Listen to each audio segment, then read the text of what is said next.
And welcome back to your favorite baseball travel show. I'm Jim Christopher. This week, we're coming to you from Fifth Third Field, home of the iconic Corporal Klinger's favorite, home of your Toledo Mud Hens.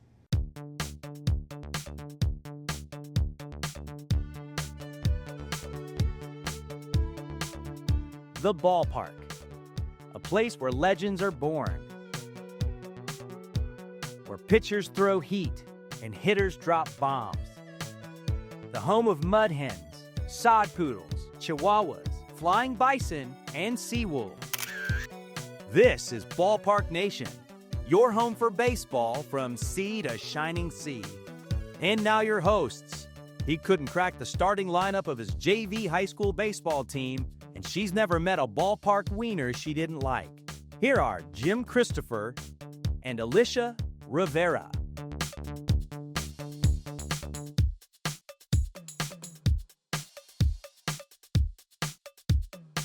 And welcome everybody to the penultimate, the second to last episode of season 2 of Ballpark Nation. And this is a big one for you. It is. I'm Jim Christopher. This is Alyssia Rivera. And yes, first of all, we did go to Toledo, and we're going to talk all about the Toledo Mud Hens. The connection to MASH is so much fun. But you have been, how long have you been a Braves fan? I've been a Braves fan since I was 10 years old.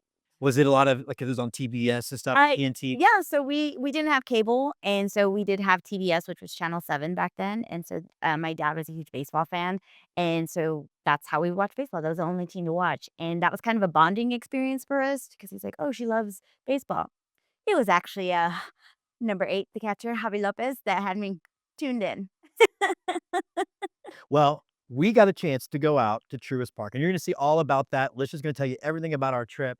But I wanted to go from a less sort of why people should visit and more about what was it like for you to walk through the gate to see, first of all, not just the beautiful ballpark, but also to get to see all the remnants of the Braves history you grew up watching. Oh, I loved it so much. And just walking in there, and you immediately feel the power from the I don't even remember what the band was called that was playing everywhere for us. But you just feel everything. You see their championship rings, walking through every hall and seeing Chipper Jones and Javi Lopez. It was just, my little 10-year-old heart was just ecstatic with it all. It was amazing. It wasn't just her 10-year-old heart, because every time she saw something cool, she would like, I was like, that's my husband. and I was like, okay, cool. Now I can't breathe. But no, we had a great time. And again, it's a fun episode because we're also talking about one of the more historic minor league teams. But I was so glad and honored, and that's why I love doing this show, to be able to be with you to see that ballpark. It was a lot of fun.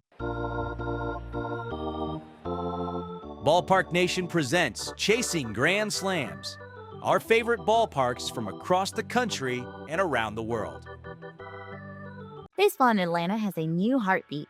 In 2017, the Braves left Turner Field behind and opened the doors to Truist Park, a ballpark built for the modern era. It's more than a stadium. It's a centerpiece of a whole entertainment district designed to keep the game alive long before the first pitch and long after the last out. And sometimes, like in 2021, the last out is the last out of a World Series win. After 2 decades at Turner Field, the Braves set their sights on the suburbs north of downtown in Cobb County. The vision was bold, a state-of-the-art ballpark surrounded by restaurants, shops, hotels, and nightlife. When SunTrust Park, now Truist Park, opened for the 2017 season, it became a model for how baseball could meet the demands of a 21st century fan. Architecturally, Truist Park blends Southern charm with cutting-edge design. Red brick and steel pay tribute to classic ballparks of the past, while open concourses, wide sightlines, and integrated technology deliver a fan experience built for today. No matter where you stand, the field feels close and the stadium feels connected to the city around it. At the heart of the stadium lies a connection to history. Monument Garden, the Hall of Fame style space, honors the legends of Braves baseball from Boston to Milwaukee to Atlanta. Here, fans stand face-to-face with the story of the franchise, bronze statues of icons like Hank Aaron, displays of World Series trophies, and retired numbers etched in Braves lore. It's a reminder that while Truist Park is new, it carries the weight of one of baseball's proudest histories. On game day, Truist Park transforms into a sea of navy and red. Braves fans are among the most passionate in baseball, filling the park with chants, cheers, and, of course, the tomahawk chop echoing through the night. Drum lines keep the rhythm moving, and with the mother of all drums, keep the beat from left field. Theme nights add even more excitement, whether it's alumni weekend, Star Wars night, college days, or Friday night fireworks. Us being there on a Harry Potter night will definitely be something I think about when I'm casting my next Patronus charm. It's a celebration of baseball and Southern hospitality rolled into one. The Braves merchandise is a point of pride. Inside the team store, fans find the latest navy and red gear, retro throwbacks to Hank Aaron's era, and one-of-a-kind collectibles. The team's decision to embrace bold alternative jerseys keeps merchandise fresh and the shelves stocked with something new for every fan. But what truly sets Truist Park apart is what happens just outside its gates. The Battery Atlanta isn't just a tailgate spot, it's a year-round destination. Restaurants, shops, rooftop bars, a concert venue, and even apartments wrap around the stadium, creating a social scene that's alive every night of the week. Whether you're grabbing dinner, catching live music, or meeting friends for a drink, the Battery makes game day feel like a festival. The Braves also take their role in the community seriously. Through the Atlanta Braves Foundation, the team invests in youth baseball programs, scholarships, and health initiatives across Georgia. They partner with the schools, host clinics for kids, and provide support for families in need. Military appreciation nights, diversity programs, and neighborhood outreach keep the Braves connected to the city they represent. For this lifelong Braves fan, stepping through the gates was a religious experience. History, design, food, family, and nightlife all wrapped into one unforgettable visit. For ballpark hunters, Atlanta is a destination that proves baseball's future can be every bit as iconic as its past.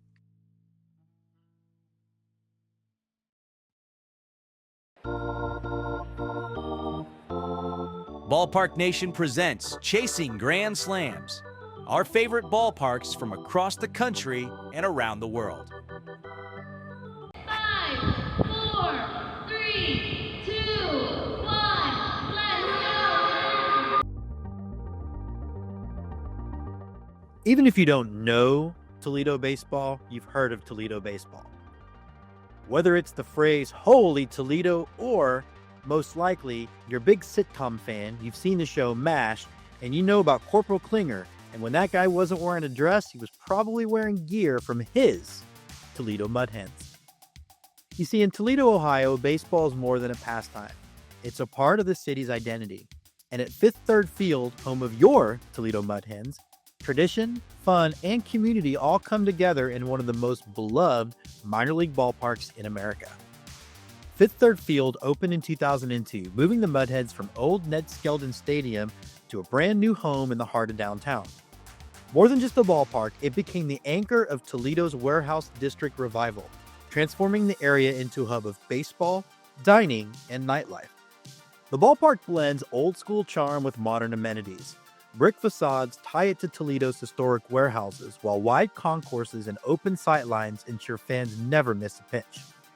With a capacity of around 10,000, it's intimate enough to feel close, but grand enough to feel major league. One of my favorite features of the ballpark is one of the statues outside the park. It's an homage to a baseball of a simpler time, when you would see images of kids who couldn't afford to get into the ballpark, peering through a knothole in the fence trying to catch the game. It also comes with its own knothole, so you can peer through it too. You can be both part of the ballpark and the game, but also part of the art installation. One of my favorite ballpark art pieces in baseball, period, full stop. The Mud Hens name dates back to 1896 when the team played near marshes home to the American Coots, nicknamed Mud Hens. Toledo has hosted organized baseball since the 1880s, and the Mud Hens have become a cultural touchstone immortalized by Jamie Farr's Corporal Klinger on the show MASH. As a result, the Mud Hens have been loved by fans far beyond Ohio. Today, as a AAA affiliate of the Detroit Tigers, the Mud Hens continue to connect Toledo to the big leagues. Seating at Fifth Third Field is designed for variety. The lower bowl puts you close to the action. Luxury suites and club areas offer comfort with great views. Outfield picnic areas give families space to spread out, and the home run terrace provides a party vibe that groups love. Every fan can find their perfect spot. But you don't have to just sit and enjoy a game. The ballpark features patios, concourse railings, and standing room decks where fans can grab a drink and still keep their eyes on the game. On warm summer nights, these spaces feel more like a block party than they do a ball game. On game day, Toledo turns out in full force. Theme nights range from Star Wars and Marvel celebrations to throwback uniforms, flashbacks, fireworks shows, and family fun nights. Between innings, contests and entertainment keep the energy high. It's baseball mixed with a carnival, something for every generation of fan. The food at Fifth Third Field reflects Toledo itself. Local favorites like Tony Paco's Hungarian hot dogs are legendary, and they share space with barbecue, loaded nachos, and ballpark classics. Craft beer flows from local breweries, giving fans a true taste of Northwest Ohio with every sip. MudHens merch is some of the most iconic in all of minor league baseball. From classic navy and gold caps to fun alternative logos and mascot plushies, the team store is a destination in and of itself. It's gear that says you're part of one of baseball's quirkiest, most beloved traditions. A minor league team is only as good as its mascot, and Toledo has you covered with not one, but two. They've got Muddy and, my personal favorite, Mud Donna. These giant, lovable mud hens keep the crowd smiling whether they're leading cheers, posing for selfies, or goofing around between innings. The Mud Hens are deeply connected to their community. Through youth-based programs, charity partnerships, and school visits, the team makes an impact year-round. It's a reminder that in Toledo, baseball is equal parts sports and celebration. And in Toledo, baseball's for everyone. On the occasion when we were there, they were highlighting girls softball, and it was very cool to be walking the field and see college athletes taking time out of their summers working with young softball players. What was especially neat for me as a graduate of the University of Texas was getting to watch Reese Atwood, fresh off winning the national championship for softball, working with some young softball players, some of whom were even sporting the burnt orange and white. I bleed burnt orange, and I was more than a little starstruck to get to meet Miss Atwood. Fifth Third Field isn't just a ballpark, it's Toledo's living room, a place where history meets fun, where the city comes together under the lights, and where MudHens baseball continues one of the most unique traditions in all of sports. And for ballpark hunters, you put this one up with Durham and some of the other spots that you simply can't afford to miss.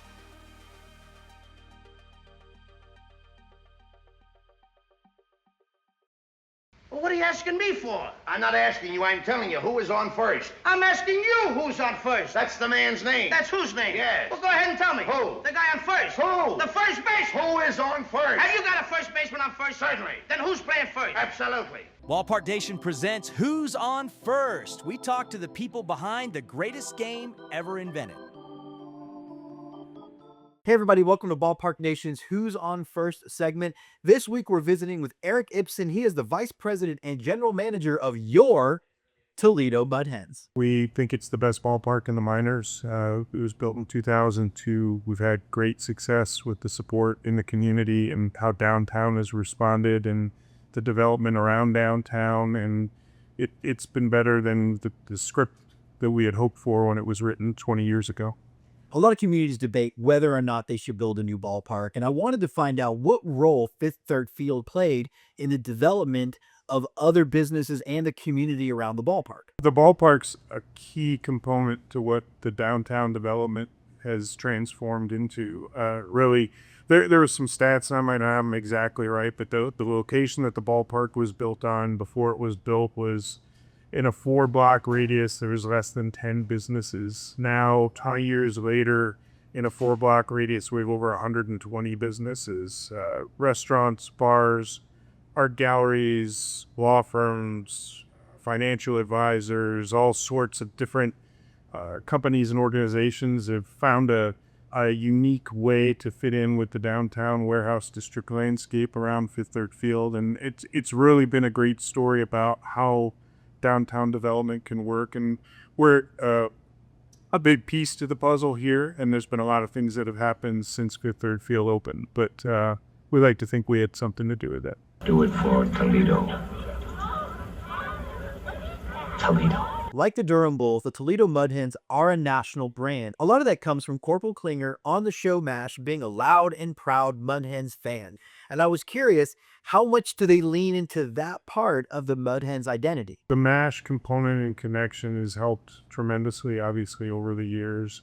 As time goes on, it feels like you get a little bit less of the direct MASH reference, but Jamie Farr is from Toledo, a Toledo native. He was obviously a major part of the show. They wrote in his interest and his background from Toledo into the show. And so then the general manager at the time, Gene Cook, sent a care package out to LA where the show was filmed with Mud Hen gear. And instead of Jamie Farr just talking about it on the show, he started wearing the hats and the jerseys, and the writers worked it in probably a little bit more than they might have even done so originally. And so it really just kind of grew, it built from there. And we get references all the time still. Jamie doesn't visit town as much as he used to, but we still have a great connection with him, and he'll help us out on a regular basis. And it's neat to hear that people have some sort of reference of Mud Hens due to the show and what that's done for us. Every Thursday, they call it T-Town Thursdays.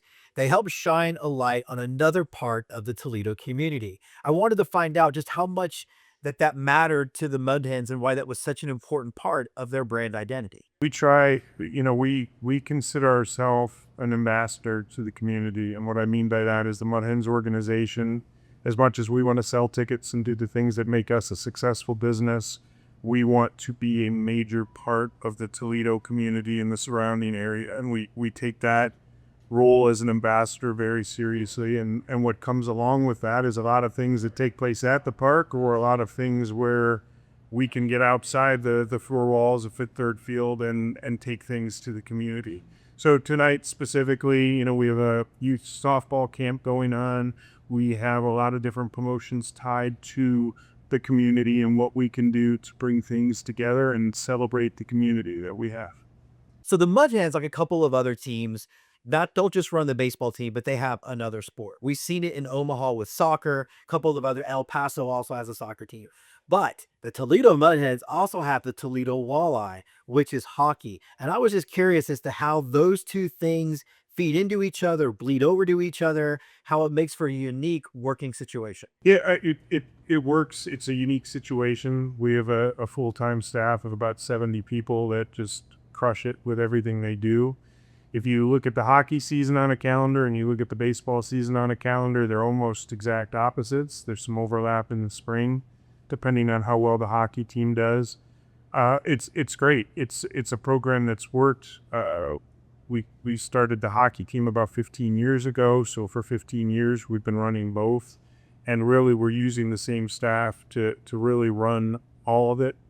There's some specific dedicated positions with each teams, but we have the best staff in minor league sports, and it's a unique setup. It's something other teams and organizations and cities have asked us about. It's a long story as to how we got to that point, but it's unique. It allows us to cross-promote. It's a great marketing message that we have to be able to promote both teams and sell tickets for both teams and really be Toledo's major league sports teams. And it allows you to have the staff be full-time, which means you're not necessarily losing people when baseball season ends. It's got to build a more cohesive team, right? Well, it trickles down to a lot of different places, because you have the front office staff that would be here regardless. But what it also helps is, and a lot of people don't think about this, some of the part-time positions, ticket takers, ushers, food and beverage opportunities. Now with two teams going basically year-round, there's a lot of crossover between full-time and part-time staff and certain operational efficiencies, and there's a lot of good things that make the business model work. And we just came up short on the hockey side, from a playoff standpoint, but we had a great season from a business standpoint and the community standpoint, and we'll win it all one of these years. We do a lot. We have a great team that researches what other teams do. We've got the standbys. The fireworks continue to be big. You've got the theme nights like Star Wars and Harry Potter, and that's the stuff that works, and it's tried and true if you do it right. We are doing our first ever drone show this year after again, which is new and exciting. We've been talking about it for what feels like 5 years, but we've finally been able to pull the trigger on that one. You're constantly trying to find things that are of interest to people who want to do something fun and have a fun night out, and minor league sports teams could not stay in business if they just depended on the diehard baseball fan. It's a core group for us, but we want people to come out and experiment and try us and sample us, and if we're doing it right, we're a big believer that people want to come back. And the promotions over the years, it's pop culture things and country music nights and things that'll work, things that are kids oriented, the princess nights and the Marvel characters and the Disney characters and the things that work. And then you're trying to do unique things. We've done pretty well doing like youth soccer nights and youth football days and things where you're trying to match up interests that people have with what we have to offer here. And we really are biased to the point where we think if you give us a try, you're going to want to come back if we're doing the things right the way we should be. These are always my favorite part of the interview. It's like a Rorschach test of sorts. I get to really figure out what kind of person I'm interviewing based on the answers to these following random questions. All right, first up, when you go to a new ballpark you've never been to, where do you sit? I like to be down near the field, usually first base side for some reason. My dad's company years ago, we lived in Wisconsin at the time and used to go to Old County Stadium in Milwaukee, and that was like the early 80s. So it was like Robin Yount, Mo Molitor, and Cecil Cooper, and his company's seats were 7 rows behind the first base dugout. So I think that's probably where I would gravitate towards. What food item do you use to judge a ballpark? What is your go-to ballpark snack? Got to go hot dog there. I think that's pretty obvious to me. Ballpark hot dogs just go along, and that's the gauge for sure. And last but certainly not least, the last real question of the interview, probably the one that matters the most. When you have a new Mud Hen fan walk through the gate, someone like me, for example, what do you want that experience to be like? I want you to take in the atmosphere, do a lap around the ballpark. We're fortunate the way the ballpark's built. You can get up and walk and explore and see things that are obviously close enough to the game. You can always have your eye on the game from anywhere you're in the ballpark, which is great. But just, look at the groups of people that are here. It's all ages, it's all demographics, and they're all engaged in one way or another. Also look at, some of the new seating areas we've tried and how we put a lot of time and effort into the capital improvement piece of the ballpark. We want it to look as brand new as it can, and we want it to look fresh. And we work really hard at that. So I'd like your feedback on is if you think it's a 20-year ballpark or not, because we're hoping you would say it doesn't look that way. I want to thank Erik for being on the show, and I want to thank everybody at the Toledo Mud Hens for welcoming us for the 2 days we were out there. We had an amazing time, absolutely fell in love with the town and with the ballpark, and hope to be back real soon. Ballpark Nation presents Raiders of the Lost Diamond, digging up the lost treasures of baseball's past.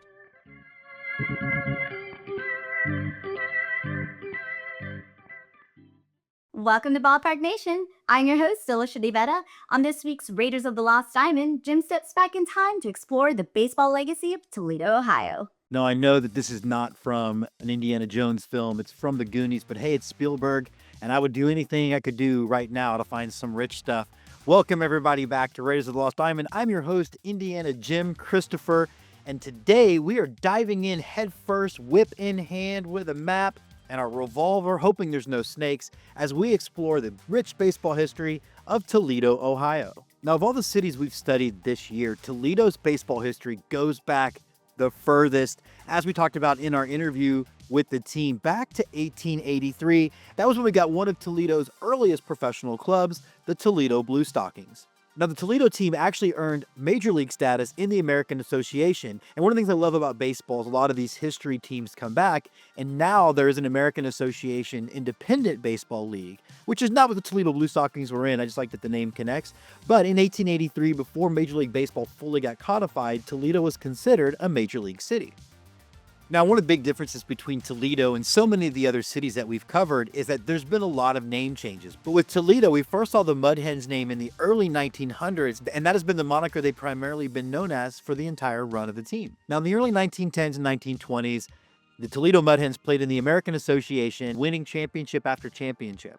In the mid-1960s, the American Association dissolves, and then Toledo takes its still current place in the International League, which is one of the two AAAs still existing today. 1967, they become affiliated with the Tigers, but one of the interesting parts about Toledo and its history in baseball is also its history in pop culture. Toledo Mud Hens would play a key role in a fictional version of the Korean War. So on September 17, 1972, one of the iconic television characters of all time, Corporal Maxwell Klinger, debuted on the TV show MASH. Now, MASH would go on to be considered by many one of the greatest television shows of all time. Now, what makes Klinger interesting for this show is that he was from Toledo and a very big, loud and proud Toledo Mud Hens fan. And some people believe it was in 1973 when the first time we mentioned the fact that Klinger rooted for the Mud Hens. And the rest is history. The Mud Hens actually sent gear to California because, yes, that show was shot in California, not in Korea. That's how television works. But you started to see actual Mud Hens gear show up on Klinger, you know, when he wasn't wearing a dress. Now, much like the movie Bull Durham, MASH helped the Mud Hens become part of American pop culture. It made them one of the most iconic minor league brands out there. And Klinger would talk about his beloved Mud Hens for the entire run of the show until it finally ended in the 80s.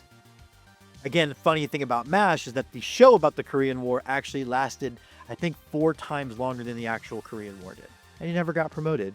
Well, this seems like a sad thing. Now, in the early 2000s, the Mud Hens would move into Fifth Third Field, and that would end up leading a revitalization of that part of Toledo. You would see museums, bars, restaurants, all kinds of fun stuff start to pop up. And it really shows you why a baseball team can be so important to the economic growth of a town that supports it. For well over 120 years, Toledo has loved baseball, they've loved their Mud Hens, and it made it a fitting, really a season finale for this segment, Raiders of the Lost Diamond, to talk about a team that has been around for so much of baseball's rich history. Ballpark Nation presents 5 Tool Territory, 5 good reasons to love baseball's hometown. We're back here on 5 Tool Territory with 5 fun facts about Toledo, Ohio. Number 1, it is the glass capital of the world. Toledo earned its nickname thanks to companies like Owens Corning and the historic Libby Glass Company. The city's glass legacy lives on at the stunning Toledo Museum of Art Glass Pavilion. Number 2, a war was almost fought over it. In 1835, Ohio and Michigan nearly went to war in the Toledo War, a boundary dispute over who owned the Toledo Strip. No major battle ever happened, but it is one of America's strangest almost wars. Number 3, one of the nation's best zoos. The Toledo Zoo is consistently ranked among the top zoos in the country, featuring one of the oldest zoo aquarium buildings in America. And number 4, gateway to the Great Lakes. Toledo sits at the western tip of Lake Erie and is a major Great Lakes shipping port. Massive freighters regularly move through its harbor via the Maumee River. And number 5, Jeep was born here. The first mass-produced Jeep vehicles were built in Toledo during World War II. The city remains a major production hub for Jeep today.